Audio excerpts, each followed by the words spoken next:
నమస్తే, నేను మీ సోమన్న. ఈరోజు రవాణా రంగం అనేది దేశవ్యాప్తంగా చాలా ప్రాధాన్యత ఉంది. రవాణా లేనిది జీవి మనుగడ సాగదు. రవాణా రంగంలో ఉన్న పరిస్థితులు ఏంటి, రవాణా రంగంలో పనిచేస్తున్న డ్రైవర్ల స్థితిగతులు ఏంటి అని తెలుసుకోవడం కోసం ఈరోజు మనతో పాటు ప్రైవేట్ ట్రాన్స్పోర్ట్ వర్కర్స్ ఫెడరేషన్ రాష్ట్ర ప్రధాన కార్యదర్శి శ్రీకాంత్ గారు ఉన్నారు. వారిని అడిగి తెలుసుకుందాం. నమస్కారం అండి. నమస్కారం. రవాణా రంగ కార్మికులు స్థితిగతులు ఎలా ఉన్నాయి? అసలు దేశంలో రవాణా రంగం ఎలా ఉంది? రవాణా రంగం అనేది ప్రపంచంలో ఏ దేశంలోకెళ్ళైనా ఆ దేశ ఆర్థిక వ్యవస్థ మీద ప్రధానమైనటువంటి ఆయుపట్టు కలిగి ఉన్నటువంటిది రవాణా రంగం. ఓకే. ఈ రవాణా రంగంలో 4 రకాలుగా ఉన్నాయి. ఒకటి వాయు మార్గం, రెండోది జల మార్గం, మూడోది ఈ రోడ్డు మార్గం. ఈ రవాణా రంగంలో ఈ రకాలలో ఉన్నటువంటిది రోడ్డు రవాణాలో ఉన్నటువంటిది ప్రధాన రంగంగా ఉంటా ఉన్నది. ఎందుకంటే ప్రధాన పాత్ర పోషిస్తూ ఉన్నది. ఇది ఎక్కువ శాతం రవాణా జరిగేది రోడ్డు మార్గానే జరుగుతూ ఉన్నది. ఈరోజు సరుకు రవాణా అయినా, ప్రజలు ఒక చోటు నుంచి మరొక చోటికి వెళ్ళాలన్నా కూడా ఈరోజు రోడ్డు మార్గాన్ని ఎక్కువ స్థాయిలో వినియోగించుకున్నటువంటి పరిస్థితి ఈ రంగంలో మనకు కనిపిస్తూ ఉన్నది. ఈ రోడ్డు రవాణా రంగం నుంచినే ఆదాయం కూడా కేంద్ర ప్రభుత్వానికి ఆ స్థాయిలో ఈ రంగం నుంచి వస్తూ ఉన్నది. మనం 2021-22లో చూసుకుంటా ఉంటే కేవలం పెట్రోలియం సంబంధించిన దాని మీదనే 4 లక్షల కోట్ల రూపాయలు కేంద్ర ప్రభుత్వానికి ఆదాయం వచ్చింది. కేవలం పెట్రోలియం ఉత్పత్తుల మీద, పెట్రోల్, డీజిల్, గ్యాస్, ఎన్సీజీ లాంటి దాని మీదనే 4 లక్షల కోట్ల పైగా ఆదాయం రవాణా రంగం నుంచి వచ్చింది. ఇది కాక ఇంకా ఇతర వనరులు కూడా ఉన్నాయి. టోల్ ట్యాక్సులు, రోడ్ ట్యాక్సులు, ఎక్సైజ్ సుంకాలు అని చెప్పేసి, ఆర్టీఓ సంస్థ నుంచి వచ్చే ఆదాయాలు చెప్పేసి, ఇట్లా అనేక రకాల ఆదాయాలు ఈ రవాణా రంగం నుంచి ఈరోజు కేంద్ర ప్రభుత్వానికి వస్తున్నటువంటి పరిస్థితి ఉన్నది. అయితే ఎన్ని రకాలుగా ఈ సంస్థ నుంచి రవాణా రంగం నుంచి ప్రభుత్వానికి ఆదాయాలు వస్తున్నా కూడా కానీ ఈ రంగంలో ప్రస్తుతానికి ఈ రంగం చాలా తీవ్రమైనటువంటి సంక్షోభంలోకి నెట్టివేటువంటి పరిస్థితి వస్తూ ఉన్నది. ఎట్లా సంక్షోభంలోకి వస్తుంది? ఆదాయం తెస్తుంది అంటున్నారు, ప్రభుత్వానికి కూడా ఆదాయం వస్తుంది. ప్రభుత్వానికి ఆదాయం వస్తుంది, కానీ ప్రభుత్వానికి ఆదాయం తెచ్చేటువంటి కార్మికుల పని పరిస్థితులు బాగాలేనప్పుడు, ఎంత కష్టపడ్డా కూడా కార్మికుల జీవితంలో మెరుగుదల లేనప్పుడు ఈ రంగం మీద కార్మికుల ఉపాధి కూడా తగ్గే పరిస్థితి వస్తుంది. కరోనా సమయంలో చూసుకుంటే దాదాపు డీజిల్ పైన 16 రూపాయలు, పెట్రోల్ పైన 13 రూపాయలు ఛార్జీలు పెంచారు. కరోనా సమయంలో మొత్తం దేశ ఆర్థిక వ్యవస్థనే తీవ్ర ఆందోళనకరంలో ఉన్నప్పుడు ఈ రంగం మీద ఆదాయం వస్తున్నప్పుడు ఈ రంగాన్ని ప్రోత్సహించి రంగాన్ని ముందు తీసుకొని ఆ కార్మికులకు ఉపాధి చూపించే పద్ధతిలో ప్రభుత్వాలు వ్యవహరించాలి. కానీ ఈరోజు డీజిల్ మీద, పెట్రోల్ మీద, గ్యాస్ల మీద బడ్జెట్ పెంచే ఉత్పత్తుల మీద బడ్జెట్ పెనాల్టీలు పెంచేసి, దాంతోపాటు ఎక్సైజ్ సుంకాలని చెప్పేసి, టోల్ ఛార్జీలు అని చెప్పేసి, లైసెన్స్ రెన్యువల్ ఛార్జ్ అని చెప్పేసి, ఇలా రకరకాలైనటువంటి పెనాల్టీలు ఈరోజు ఈ రంగంలో ఉన్నటువంటి కార్మికుల మీద వేయడం వల్ల ఈ రంగంకి వచ్చేటువంటి కార్మికులు ఎక్కువ ప్రాధాన్యత చూపడం లేదు, ఆ రంగంకు రావడానికి మొగ్గు చూపడం లేదు, వెనక్కి వెళ్ళేటువంటి పరిస్థితి వస్తూ ఉన్నది. అందుకే ఈరోజు గూడ్స్ రంగంలోకి కార్మికులు రావాలని చెప్పేసి ప్రభుత్వం చెప్తా ఉన్నాడు. ఏ ఒక్కరు కూడా ఆ రంగం నుంచి పోయేటటువంటి పరిస్థితి లేదు. ఎందుకంటే భద్రత లేదన్న ఆలోచనతోటి, ఈరోజు మనగడ లేదని చెప్పి ఆలోచనతోటి వెనక్కి వచ్చేటువంటి పరిస్థితి ఈరోజు ఈ రంగంలో ఉంది. అట్లా రకమైనటువంటి విధానాలు ఈరోజు కేంద్రంలో ఉన్నటువంటి బీజేపీ ప్రభుత్వం ఆ రకమైనటువంటి విధానాలు ఈరోజు తీసుకొస్తూ ఉన్నది. దాదాపు ఈ రంగంలో దేశవ్యాప్తంగా ఒక 10 కోట్ల మంది కార్మికులు పనిచేస్తూ ఉన్నారు. 10 కోట్ల మంది డ్రైవర్లు కానీ, కండక్టర్లు కానీ, ఇతర మెకానికులు కానీ, ఆయా సంస్థల్లో పనిచేస్తున్నటువంటి వారు కానీ, అట్లా మొత్తంగా 10 కోట్ల మంది ఈరోజు ఈ రంగంలో పనిచేస్తున్నటువంటి పరిస్థితి ఉంది. ఈరోజు ఏదైతే మనం భారతదేశ వ్యాప్తంగా ఏదైతే వ్యవసాయం చాలా పెద్ద ఇండస్ట్రీ అని చెప్తా ఉన్నాం, ఉత్పత్తి అని చెప్తా ఉన్నాం, దాని తర్వాత అతిపెద్ద అయినటువంటి రంగం ఇండస్ట్రీ ఏదైతే ఉందంటే అది కేవలం రవాణా రంగం మాత్రమే. ఇంత పెద్ద ఎత్తున కార్మికులు కానీ పనిచేసేటువంటి రంగం ఈరోజు రవాణా రంగంగా ఉన్నది. మన 2020 నాటికి చూసుకుంటే ఈరోజు దేశం మొత్తంలో దాదాపు 4 కోట్ల పైగా లారీలు ఉన్నాయి, 12 లక్షల పైగా బస్సులు ఉన్నాయి. ఓన్లీ కార్లు 4 కోట్ల పైన కార్లు ఉన్నాయి. అందులో మళ్ళీ ద్విచక్ర వాహనాలు, ఆటోలు, ట్రాలీలు, ఆయిల్ ట్యాంకర్స్ ఇవన్నీ కలుపుకుంటే ఇంకొక 4 కోట్లు పెరిగేటువంటి అవకాశం. ఇట్లా ఈరోజు రోజుకు సంవత్సరానికి 9% వాహనాలు సంఖ్య పెరుగుతూ ఉన్నది. అందులో వచ్చేటువంటి వర్కర్ల సంఖ్య కూడా పెరుగుతూ ఉన్నది. కానీ వీళ్ళకి ఎలాంటి ఉపాధి లేకపోవడం వల్ల ఈరోజు కార్మికులు భద్రత లేని కారణంగా వెనుకాడి వేసేటువంటి పరిస్థితి ఎక్కువ ఉన్నది.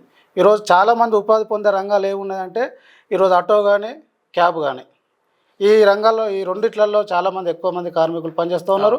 అందులో యువకులు ఉంటా ఉన్నారు. దాదాపు యువత అంతా కూడా చదువుకున్నటువంటి నిరుద్యోగులందరూ కూడా ఈరోజు ఎక్కువ వైపు ట్రాన్స్పోర్ట్ రంగంలో వస్తూ ఉన్నారు.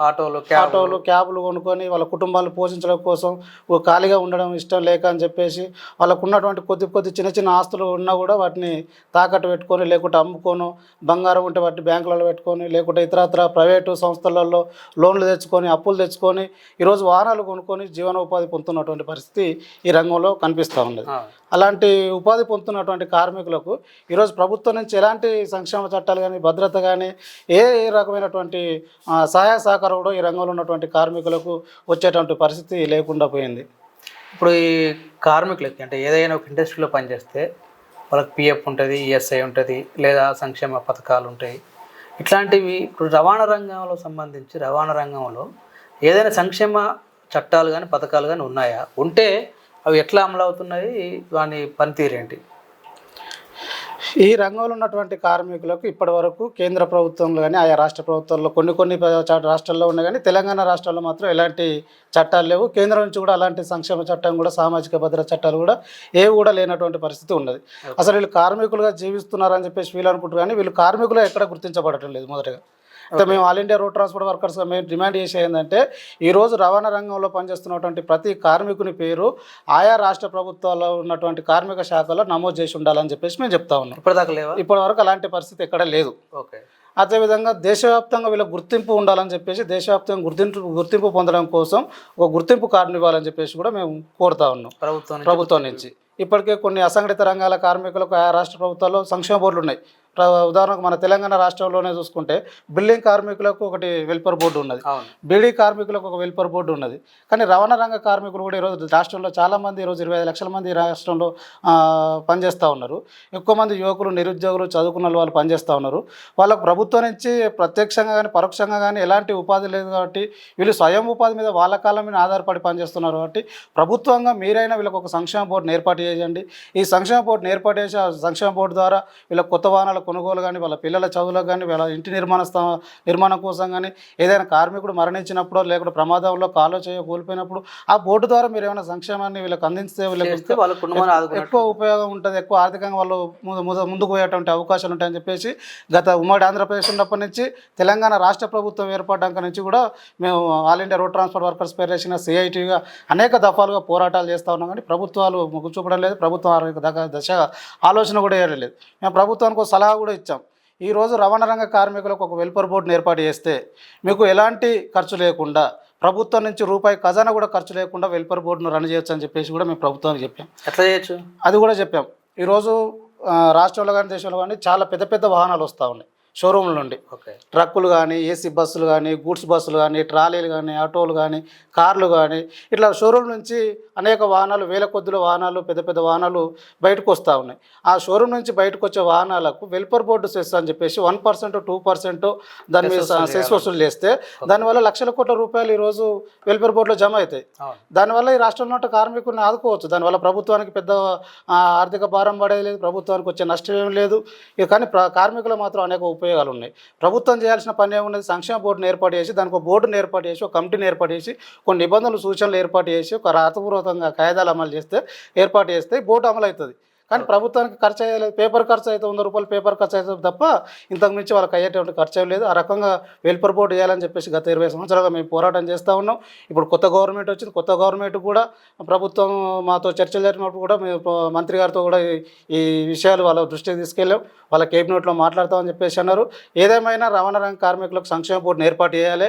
ఇది రాష్ట్ర ప్రభుత్వం మీద ఆధారపడి కాకుండా కేంద్రం కూడా దేశవ్యాప్తంగా ఉన్నటువంటి అన్ని రంగాల రవాణా రంగ కార్మికులకు భద్రత కల్పించే విధంగా సామాజిక భద్రత చట్టం చేయాలని చెప్పేసి దేశవ్యాప్తంగా కూడా మేము సమ్మెలు చేసినాం, పోరాటాలు చేసినాం. అన్ని రంగాల కార్మికులు కలుపుకొని ఢిల్లీలో కూడా మేము పోరాటం చేసినటువంటి పరిస్థితి ఉన్నది. ఓకే. ఇప్పుడు ముఖ్యంగా చూసుకుంటే మోటార్ వెహికల్ యాక్ట్ ఉంది, ఎంబీ యాక్ట్ చట్టం ఉంది. ఈ ఎంబీ యాక్ట్ 2019లో సవరణ చేశారు. అసలు ఈ సవరణ ఎందుకు చేశారు? సవరణ చేయడం వల్ల కార్మికులకు నష్టం ఏంటి? సవరణలో ఆ చట్టంలో చేసిన సవరణలు అసలు ఏంటి? అయితే మోటార్ వాహన చట్టం అనేది కొత్తగా వచ్చింది ఏం కాదు. 1988 నుంచి పాత చట్టమే ఉన్నది. అది కార్మికులకు అంతో కొంత ఉపయోగపడేది, కార్మికులకు మేలు కోరుకున్నటువంటి చట్టం. అయితే కేంద్రంలో బీజేపీ ప్రభుత్వం వచ్చిన తర్వాత 2014లో ఈ మోటార్ వాహన చట్టాన్ని రోడ్ సేఫ్టీ అని చెప్పేసి పేరు మార్చి 2014లో దీంట్లో కొన్ని సవరణలు చేసి బిల్లుని తీసుకురావడం జరిగింది. ఓకే. 2014లో దాన్ని ప్రారంభం జరిగింది. 2014 నుంచి 2014లో జరిగిన పార్లమెంట్లో చర్చ జరిగినప్పుడు కానీ, 2017లో చర్చ జరిగినప్పుడు కానీ, 2016లో చర్చ జరిగినప్పుడు కానీ తగినంత మెజారిటీ బీజేపీ ప్రభుత్వానికి పార్లమెంట్లో కానీ, లోక్సభలో కానీ, రాజ్యసభలో లేకుండా పోయింది. ఓకే. ఇతర పార్టీల మీద ఆధారపడే ప్రభుత్వం మొదటి దశలో నడిచినటువంటి పరిస్థితి ఉంది. ఆ సందర్భంలో రాజ్యసభలో కానీ, లోక్సభలో కానీ చర్చకు జరిగినప్పుడు సిపిఎం పార్టీలు కానీ లేకుంటే ఇతర ప్రతిపక్ష పార్టీలు కానీ తీవ్రమైనటువంటి ఆందోళనను సభలలో వెలిపించడం ద్వారా అప్పటి వరకు ఆ ప్రభుత్వం దాన్ని స్టాండింగ్ కమిటీకి అప్పచెప్పింది. దాంతో కొంత మేరకు ఆ మొదటి ప్రభుత్వంలో దాన్ని ఆపగలిగినాం.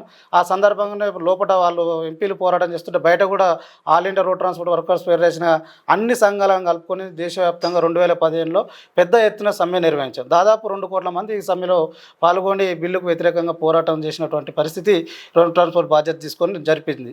కాబట్టి ఆ రకంగా 5 సంవత్సరాలు ఈ బిల్లును ఆపగలిగాం. కానీ మళ్ళీ ఈ రెండోసారి ఎలక్షన్లు రెండోసారి మళ్ళీ అధికారంలోకి వచ్చిన తర్వాత ఈ బీజేపీకి ఉన్నటువంటి పార్లమెంట్లో ఉన్నటువంటి పార్లమెంట్ సభ్యుల సంఖ్య పెరగడం కానీ, ఏ పార్టీ కూడా వాళ్ళకు సపోర్ట్ చేయకుండా వాళ్ళ అధికారాన్ని నడిపించే శక్తి రావడంతో వాళ్ళు అనుకున్న చట్టాలన్నీ కూడా అమలు చేసేటువంటి పద్ధతిలో పూనుకున్నది. అందులో మొదటిగానే రెండోసారి ప్రభుత్వం రాగానే మోటార్ వాహన చట్టాన్ని 2019 ఆగస్టు 8న ఈరోజు చట్టం చేసి బయటకు తీసుకొచ్చారు. ఓకే. జూలై 7న రాజ్యసభలో ఆమోదం పొందింది. ఆగస్టు 8న భారత రాష్ట్రపతి ఆమోదంతో బయటకు వచ్చినటువంటి పరిస్థితి ఉన్నది. అంటే దాదాపు 15 రోజుల గడువుతోటే దాని చట్టాన్ని తీసుకొచ్చి ఈరోజు కార్మికుల మీద రుద్దేటువంటి పరిస్థితి కనిపించింది. బిల్లు యొక్క ఉద్దేశం ఏంటి అసలు? ఈ బిల్లు యొక్క ఉద్దేశం, ప్రభుత్వం బిల్లు తీసుకొచ్చేటప్పుడు చాలా కమ్మని విషయాలు చెప్పింది. అయితే ఈ బిల్లును ఒకప్పుడు బీజేపీ ప్రతిపక్షంలో ఉన్నప్పుడు కూడా బీజేపీ ఈ బిల్లును వ్యతిరేకించింది. అప్పుడు యూపీఏ గవర్నమెంట్ అధికారంలో ఉన్నప్పుడు, కాంగ్రెస్ ప్రభుత్వం అధికారంలో ఉన్నప్పుడు ఆ కాంగ్రెస్ ప్రభుత్వం కూడా ఈ బిల్లును తీసుకురావాలని చెప్పి ప్రయత్నం చేసింది 2014కు ముందు. ఓకే. దాన్ని మళ్ళీ ఈ బీజేపీ ప్రభుత్వం ఇప్పుడు మళ్ళీ తీసుకొచ్చింది. అప్పుడు కాంగ్రెస్ ప్రభుత్వం ఈ బిల్లును తీసుకొస్తే అప్పుడు బీజేపీ నాయకులు ఏం చేస్తారంటే, ఇది కార్మికులకు నష్టం చేసేటువంటి బిల్లు, ఇది కార్మికులను రోడ్డు పాలు చేసేటువంటి బిల్లు, కాబట్టి దీన్ని మేము ఆమోదం వెళ్ళిపోయి దీన్ని రద్దు చేయాలని చెప్పేసి అదే బీజేపీ నాయకులు పార్లమెంట్లో గొడవ చేసారు ఆ రోజు కాంగ్రెస్ ప్రభుత్వం అధికారంలో ఉన్నప్పుడు. మరి అది ప్రమాదం అని తెలిసినప్పుడు మరి బీజేపీ అధికారం రాగానే మరి అలాంటి ప్రమాదకరమైనటువంటి బిల్లును ఈరోజు మీరెందుకు అమలు చేసిర్రు? మరి ఇప్పుడు ఎందుకు చేసినట్టు వాళ్ళు? దాంట్లో ఉన్నటువంటి ఆంతర్యం ఏంటంటే, ఈ మొత్తం రోడ్డు రవాణా మొత్తం రంగాన్ని పెద్ద పెద్ద కార్పొరేట్ శక్తులకు అప్పచెప్పడం కోసం, ప్రైవేట్ పరం చేయడం కోసం, గుత్త పెట్టుబడిదారులకు అప్పచెప్పడం కోసమే ఈ బిల్లును తీసుకురావడం జరిగింది. అయితే బిల్లును తీసుకురావడం కోసం ముందు వాళ్ళు చెప్పిన పద్ధతి ఏంటంటే, ఈరోజు చాలా వరకు రోడ్డు ప్రమాదాలు జరుగుతూ ఉన్నాయి. ప్రమాదాలు జరిగితే కార్మికులు మరణిస్తూ ఉన్నారు, వాళ్ళ కుటుంబాలు ఆగమైపోతూ ఉన్నాయి. ప్రమాదాలను అరికట్టడం కోసమే ఈరోజు మోటార్ వాహన చట్టాన్ని సవరణ చేసి మేము తీసుకొస్తా ఉన్నాం.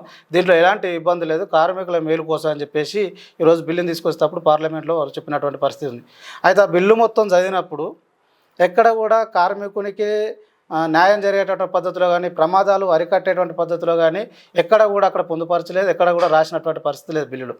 కార్మికుల మీద ఆర్థిక భారాలు మోపడం, కార్మికుని తీసుకెళ్లి జైళ్ళలో పెట్టడం, కార్మికుని మీద నేరారోపణ చేయడం, కార్మికుల మీద దోపిడీ చేయడం, సెస్సులు పెంచడం, పెనాల్టీలు పెంచడం, ఛార్జీలు పెంచడం, ఇలా రకరకమైనటువంటి పెనాల్టీలు విపరీతంగా పెంచి ఈరోజు కార్మికుని ఒక మూలుగులో ఉన్నటువంటి రక్తాన్ని పీల్చేటువంటి పద్ధతిలో ఈ బిల్లును తీసుకొచ్చింది తప్ప ఎక్కడ కూడా కార్మికులు ఉపయోగపడేటువంటి ఇబ్బందులు న్యాయం చేసేటటువంటి పద్ధతిలో లేదు. కార్మికులకు ఆర్థిక దోపిడీ చేసే పద్ధతిలో ఉంది. కార్పొరేట్ శక్తులకు లాభాలు చేకూర్చేటువంటి పరిస్థితిలో ఈ బిల్లుని తీసుకురావడం జరిగింది. సపోజ్ ఒక చిన్న ఉదాహరణ చెప్తాం. ఇప్పుడు మన రోడ్డు మీద వాహనం వెళ్తున్నప్పుడు చిన్న పంక్చర్ అవుతుంది బండి, లేదా చిన్న క్లచ్ వైరో జరిగిపోతుంది, రేస్ వైరో జరిగిపోతుంది. కానీ అప్పుడు ఆ వాహనదారుడు ఏం చేస్తాడు, పక్కనే ఉన్నట్టు మెకానిక్ షాప్ దగ్గర పోతాడు, అక్కడ పెట్టి అక్కడ ఆటోమొబైల్ షాప్ పోతాడు, దానికి సంబంధించినటువంటి వైరు 5 రూపాయలు 10 రూపాయలు పెట్టి కొనుక్కొచ్చుకొని అక్కడ అతనే చేయగలిగే శక్తి కొంతమంది ఉంటారు వర్కర్స్, అతనే చేసుకున్నటువంటి పరిస్థితి ఉంటుంది. లేకుంటే పక్కన ఉన్నటువంటి మెకానిక్ షాప్ దగ్గర వెళ్ళి అతనికి 20 రూపాయలు ఇచ్చి దాన్ని పని చేయించుకొని 100 రూపాయలతోటి పని ముగించుకొని వెళ్ళిపోయేటువంటి పరిస్థితి ఉన్నది. కానీ ఇప్పుడు బిల్లు వచ్చిన దాంట్లో ఏం చెప్పారంటే, మొత్తం స్పేర్ పార్ట్స్ అన్నీ కూడా బ్రాండెడ్ స్పేర్ పార్ట్సే వాడాలి. అది ఏదైతే షోరూమ్ నుంచి వచ్చిన వాహనం ఉందో ఆ వాహనం షోరూమ్లలోనే దీన్ని రిపేర్ చేయించుకోవాలి. బయట మెకానిక్ షాప్లలో చేయించరాదు. ఒకవేళ బయట మెకానిక్ షాప్లలో చేయిస్తే మెకానిక్ జైల్లోకి వెళ్తాడు, చేయించినందుకు డ్రైవర్ కూడా జైల్లోకి వెళ్ళిపోతాడు, శిక్షార్హులు అవుతారని చెప్పేసి చట్టంలో పొందుపరిచారు.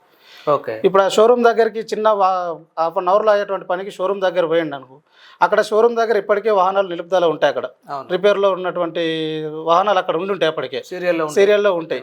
ఈయనకు సీరియల్ నెంబర్ ఇస్తారు. అది 100 కావచ్చు, 50 కావచ్చు, 20 కావచ్చు. ఈయన సీరియల్ వచ్చినప్పుడు ఆ వాహనాన్ని రిపేర్ చేయించుకొని అక్కడ ఎంత అయిందో బిల్లు, అంటే ఇప్పుడు బయట 100 రూపాయలతో అయిపోయే పని అక్కడ 100 రూపాయలు కాదు, అక్కడ 1000 రూపాయలు కట్టవచ్చు, 1000, 1200 కావచ్చు, 2000 కావచ్చు, 3000 కావచ్చు. షోరూమ్ కొట్టి షోరూమ్ ఎంత రేటు ఉన్నా అక్కడ దానికి అమౌంట్ని కట్టి బండి వాహనం తీసుకొచ్చుకోవాలి. ఆ బండి 2 రోజులు కట్టవచ్చు, 3 రోజులు, 4 రోజులు కావచ్చు అక్కడ రిపేర్ అయ్యే వరకు. ఆ 4 రోజులు పని దినాలు కోల్పోవాలి డ్రైవరు, అదనంగా డబ్బులు చెల్లించాల్సి వస్తూ ఉన్నది. ఇట్లా ఆ రకమైనటువంటి ఇబ్బంది ఈ రంగంలో ఉన్నటువంటి కార్మికులకు వస్తూ ఉన్నాయి. దీంతోపాటు ఇప్పుడు రోడ్డు పక్కన ఉన్నటువంటి మెకానిక్ షాప్ వాళ్ళు షాపులు ఎత్తేసుకోవాలి, అతను ఉపాధి పోతుంది. దాంతోపాటు ఆటో స్పేర్ పార్ట్ షాపులు యజమానులు కూడా వాళ్ళ షాపులు తీసేసుకొని వీళ్ళు ఉపాధి కూడా కోల్పోయాల్సిన పరిస్థితి. ఈ రకమైనటువంటి మార్పుల వల్ల రవాణా రంగం మొత్తం కూడా కుదేలవడం కానీ, సంక్షోభం నెట్టడం కానీ, కార్మికుల పరిస్థితులు రోడ్డు పడే విధంగా ఈరోజు మోటార్ వాహన చట్టాన్ని ప్రభుత్వం తీసుకొచ్చింది. దీన్ని ఇప్పటికైనా మేము వ్యతిరేకిస్తూ ఉన్నాం. దీన్ని రద్దు చేయాలని కాదు, అందులో కొన్ని ముఖ్యమైన అంశాలు కార్మికులు ఉపయోగపడి ఉండొచ్చు, కానీ దీనిలో మొత్తం మీదుగా మోటార్ వాహన చట్టాన్ని సవరణలు ఏవైతే ఉన్నాయో సవరణలు నిలుపుదల వేయాలి. పాత పద్ధతుల్లోనే కార్మికులకు ఉపయోగపడే విధంగా సవరణ చేసి దాన్ని తీసుకురావాలని చెప్పేసి ఈరోజు ప్రధానంగా మేము డిమాండ్ చేస్తూ ప్రభుత్వాన్ని నిర్దోషిగా మేము ప్రజల ముందుకు తీసుకొచ్చేటువంటి పరిస్థితి చేస్తూ ఉన్నాం. ఓకే మిత్రులు, ఇప్పటిదాకా చూసాము రవాణా రంగం, దాని ప్రాధాన్యత, ఎంబీ యాక్ట్లో చేసిన సవరణలు చూసాము. మొత్తం కూడా ఈ ఎంబీ యాక్ట్లో ఎట్లాంటి సవరణలు చేశారు, ఎన్ని సెక్షన్లు ఉన్నాయి, ఆ సెక్షన్లు కార్మికులకి ఉద్యోగులకి ఎలాంటి ప్రయోజనం చేకూరుస్తుంది, లేదా వాటికి కార్మికులకి ఎట్లా నష్టం జరుగుద్ది అనే వివరాలన్నింటినీ కూడా మరొక ఎపిసోడ్ ద్వారా తెలుసుకుందాం. మీరందరూ కూడా ఈ చర్చల్లో భాగస్వాములు కాండి. ఈ చర్చల్లో భాగస్వాములై మీ అభిప్రాయాలను కూడా కామెంట్ రూపంలో తెలియజేయాలని విజ్ఞప్తి.